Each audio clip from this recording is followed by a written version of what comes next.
Hello नमस्कार दोस्तों, स्वागत है आपका मेरे यूट्यूब चैनल EduTree में।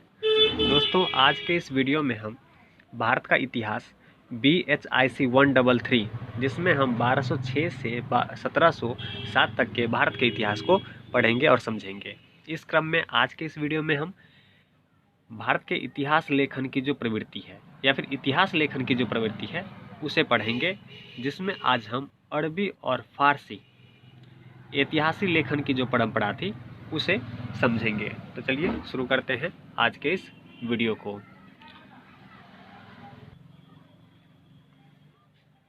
इतिहास लेखन में जो अरबी परंपरा थी उसमें न केवल शासकों, राजनीतिक घटनाओं और शिविरों की कहानी के इर्द गिर्द उनका लेखन घूमता है, बल्कि वे आम आदमी के जीवन की भी बात लिखते हैं।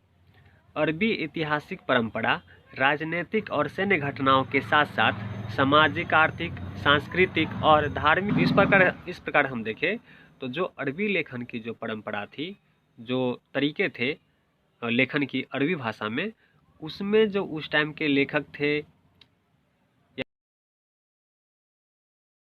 या इतिहासकार थे, जो और भी यात्री होते थे, जो अनेक स्थानों पर घूमते थे और वहाँ के बारे में लिखते थे, उन्होंने न केवल शासकों का तथा राजनीतिक घटनाओं का ही लेखन किया, बल्कि वे आम आदमी का जीवन किस प्रकार व्यतीत होता था, किस प्रकार उनका रहन सहन था।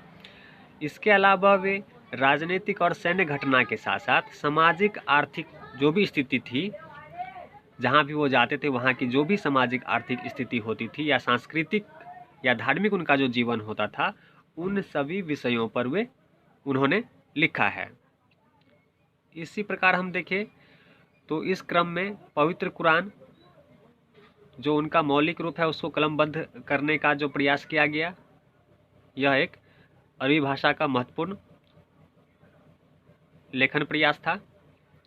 इसके साथ साथ ही अगर हम देखते हैं तो अल मसूदी ने इतिहास के साथ साथ भूगोल को भी जोड़ने का काम आरंभ किया था। यानी कि वह जब अपना लेखन लिखा है तो उसमें इतिहास के साथ साथ उसने वहाँ की जिस भी जगह पर वह जाता था वहाँ की भौगोलिक परिस्थिति को भी उसने साझा किया है। उन्होंने अपनी रचनाओं को कलमबद्ध करते हुए अपनी यात्राओं के अनुभव और विभिन्न क्षेत्रों में भौगोलिक ज्ञान को उसमें उन्होंने जोड़ा है। इस प्रकार भौगोलिक वातावरण को उन्होंने इतिहास की पृष्ठभूमि का एक महत्वपूर्ण हिस्सा बनाया है, जिसमें उन्होंने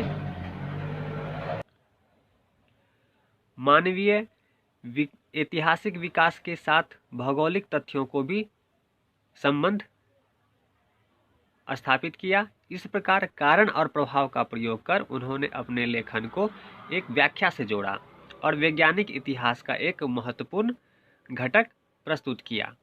11वीं शताब्दी में अरबी इतिहास लेखन में एक और आयाम जुड़ा। वह यह था कि दरबार से जुड़े अधिकारी और जो विद्वानों ने अपने शासकों तथा उनसे संबंधित घटनाओं का इतिहास लिखना शुरू किया। इसने अरबी इतिहास लेखन और स्वरूप को काफ़ी बदल दिया। इसने शासक, अभिजात्य वर्ग के व्यक्तिगत पूर्वाग्रह यानी कि शासकों के साथ वहाँ के जो और भी सहायक होते थे उनके साथ ईर्ष्या, उनके पसंद और नापसंद के घटक को भी उन्होंने जोड़ा और इतिहास लेखन का ध्यान आम लोगों की बजाय दरबार की राजनीति और अभिजात्य वर्ग पर केंद्रित करने लगे।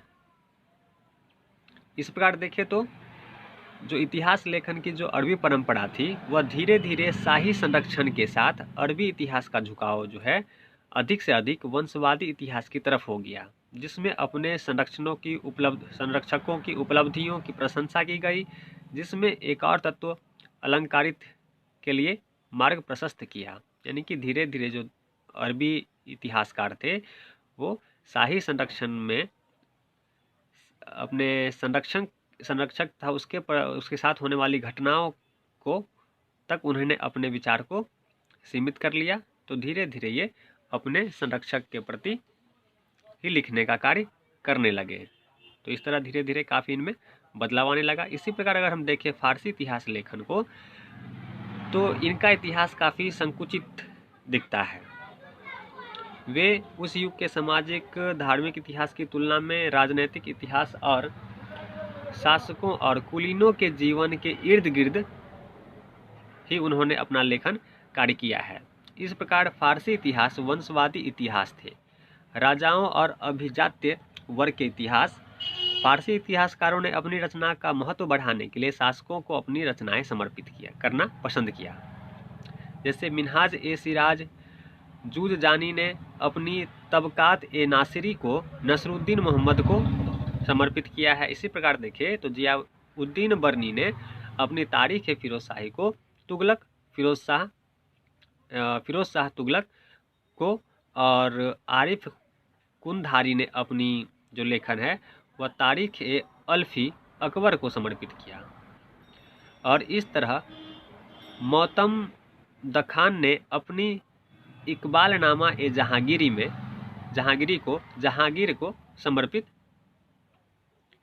किया। इस प्रकार हम देखें तो जो फारसी जो लेखन था वह शासकों तक ही सीमित रहा।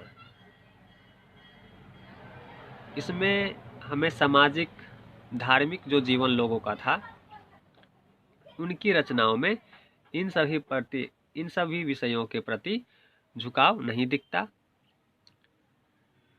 तो यह अरबी और फारसी में बड़ा अंतर देखने को मिलता है।